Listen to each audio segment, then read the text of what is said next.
Let's thank Mercer for building the strategy that won the Ridgeline contract. My water nearly slipped from my hand. The slide on the screen, the one Mercer was proudly presenting, was the deck I finished at 2:17 a.m. 3 nights earlier. My models, my forecasts, my words. Then he glanced toward me and added, casually, "Tyler Brennan assisted with some background analysis." Assisted. 20 executives nodded, while the man across the table accepted praise for work he didn't understand. That was the moment my career was stolen. My name is Tyler Brennan, and that morning, I learned something about quiet betrayals. They always happen in rooms full of witnesses. But Mercer didn't know someone in that room had been watching him for weeks. The room erupted into polite applause.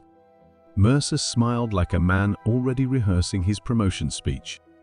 I forced my face into something neutral, while my jaw tightened. No one questioned it. No one asked who actually built the strategy.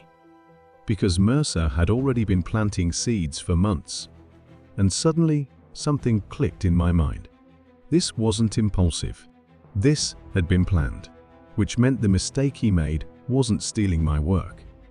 It was assuming I hadn't noticed. When the meeting ended, Mercer walked over. "Great collaboration, Tyler." His hand was extended, confident, relaxed. I shook it, because the fastest way to lose in an office war is to reveal you're angry. And Mercer believed the battle was already over. But I had just realized the game had barely started. 6 months earlier, the Ridgeline project landed on my desk. Everyone else avoided it. The numbers were messy, the client unpredictable. But I saw something they didn't. An opportunity.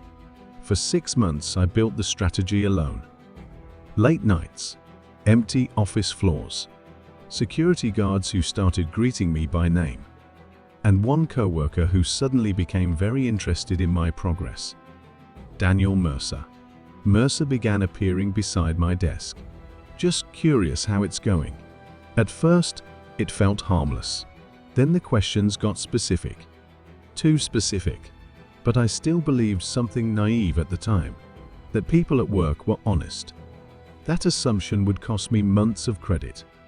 One morning, I learned Mercer had attended a leadership meeting about Ridgeline, without me. When I asked why, he smiled casually. Oh, they just wanted a quick overview. An overview of work he didn't build. That was the first moment something felt wrong, but I didn't yet know how deep it went. Weeks later, I noticed something strange. A report I sent to our director had been forwarded with edits. Mercer's edits. My conclusions rewritten in his tone. My recommendations labeled as team research. It was subtle, but it was happening. And suddenly, the pieces began aligning. Mercer wasn't stealing loudly. He was repositioning the narrative slowly. Meeting by meeting. Email by email. By the time the Ridgeline presentation arrived, leadership already believed he was leading the project. The presentation was simply the final confirmation. And the moment I realized confronting him wouldn't fix anything. That night, I sat alone at my desk. Anger is loud, but strategy is quiet. And I made a decision that Mercer would regret. I would not fight him publicly. I would let him continue, because lies grow heavy over time, and Mercer had just volunteered to carry one. From that day forward, I kept everything. Emails, drafts, timestamps, meeting notes. I wasn't gathering revenge. I was gathering truth. And truth becomes powerful when someone else builds their reputation on lies. 2 weeks later, the office buzzed with news. A senior strategy manager role was opening. Guess which project leadership was using to evaluate candidates? Ridgeline.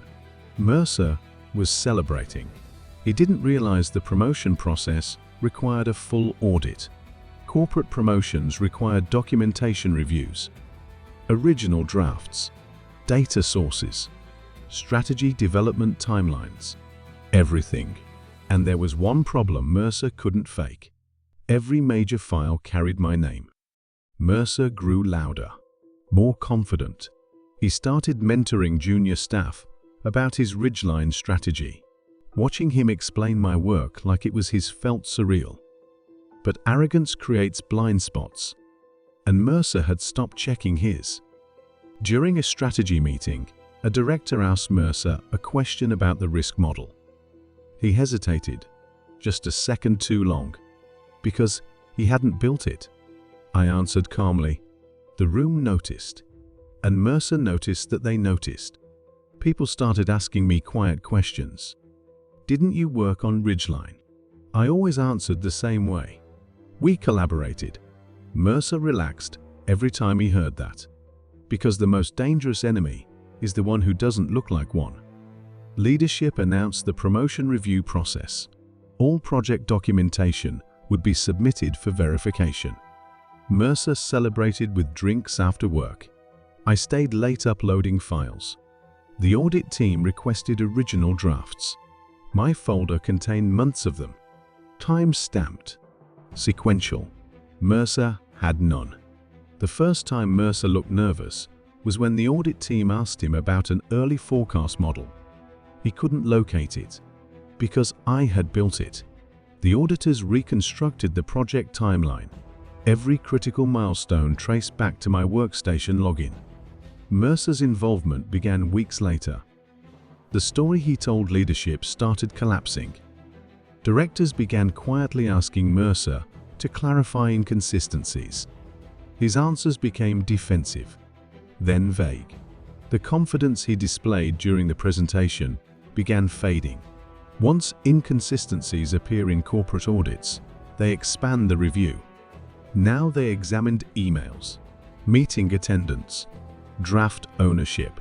Mercer had rewritten many things, but he couldn't rewrite server records. Leadership scheduled a follow-up presentation. Both Mercer and I were asked to attend. The same conference room, the same screen, the same room where everything started. Mercer stopped speaking to me. He knew something was wrong, but he still believed he could talk his way out. Some people confuse confidence with truth. The executives asked Mercer to walk through the original ridgeline strategy again. He began confidently, but halfway through, a director stopped him. Where did this model originate? The room turned toward me. The audit lead opened a folder. Inside were dozens of time-stamped drafts. My drafts. The director read quietly for a moment, then said something that froze the room. Every major component of this strategy appears to have been created by Tyler Brennan. Mercer's face drained. The room went completely quiet. Mercer tried to speak, but the evidence spoke louder. Leadership began asking Mercer very direct questions, ones he couldn't answer, because arrogance had convinced him no one would check. The auditors explained the timeline. 6 months of development, all attributed to me. Mercer's contributions were minimal. For the first time since the original meeting, every executive looked directly at me. Not as the assistant, but as the architect. Mercer was asked to step out of the room. The door closed quietly behind him. And just like that, the man who stole my work lost the room that once applauded him. My director turned toward me. "Tyler, we owe you an apology." The words felt strange after months of silence, but they meant something else too. Recognition. Leadership offered me the role Mercer had been pursuing, Senior Strategy Manager. The promotion built on the project I actually created. Mercer didn't return to the office the next week. Arrogance had carried him far, but it couldn't survive documentation. Success in corporate offices isn't always about talent. Sometimes it's about patience. Sometimes it's about timing. And sometimes it's simply about letting someone reveal who they truly are. Months later, I stood in the same conference room presenting a new project. This time, the slides had my name on them, where they always should have been. And as the meeting ended, I realized something important. Revenge isn't loud. The most powerful kind simply lets the truth arrive at the exact moment arrogance can't survive it. In a world full of noise, thank you for pausing to sit with a story today. If you value timeless revenge stories, you are warmly invited to subscribe. I look forward to sharing another revenge story by Emperor.